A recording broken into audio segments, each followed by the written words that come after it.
Howdy. Today's lesson for Friday, January 30th, comes from Luke chapter 4, verse 24. Truly, I tell you, Jesus continued, no prophet is accepted in his hometown. The lesson is titled, Criticism Close to Home, by Catherine Lay.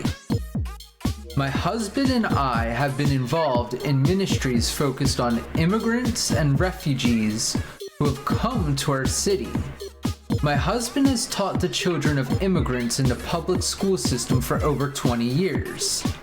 Many people have expressed great respect for him and for the work our family has done. The positive response has not been universal, however. In fact, members of our own family have at times criticized our involvement with people of other cultures. They want to know why anyone should care about strangers. As Jesus pointed out, criticism that comes from those close to us is not necessarily a sign that we are in error.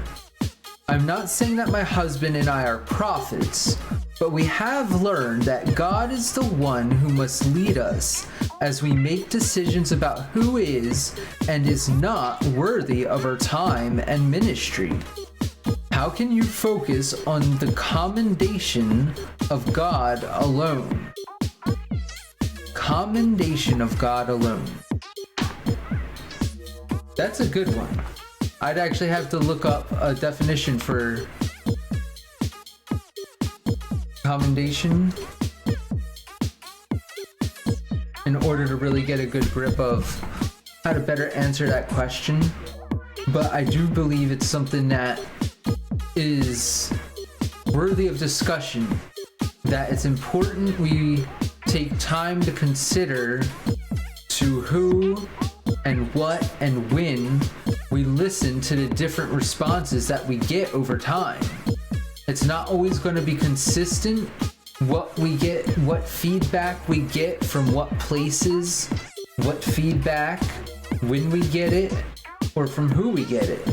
Sometimes the people that we want the most positive feedback are the people that we get the harshest of criticisms from. Don't let that discourage us.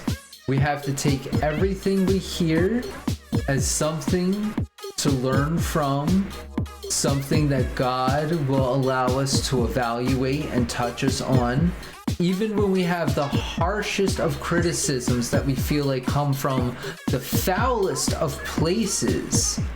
It's something that we have to take a moment and say, okay, that evoked a lot of emotion. That was a lot of emotion that I had to take and process. But out of that emotion, what is the logic behind what was said? What was I actually told? If we take those moments that we hear the most angriest of defenses or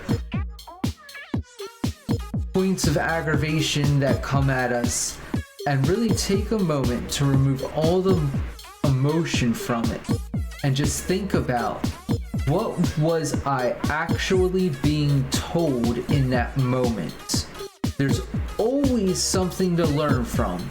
And those moments that we don't want to listen, that we don't want to bother with what we were told or who said it or how it was said, those are the moments that we have to process the most. Take the time, have the patience, and listen.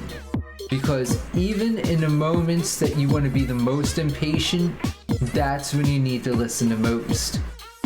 Thank you very much.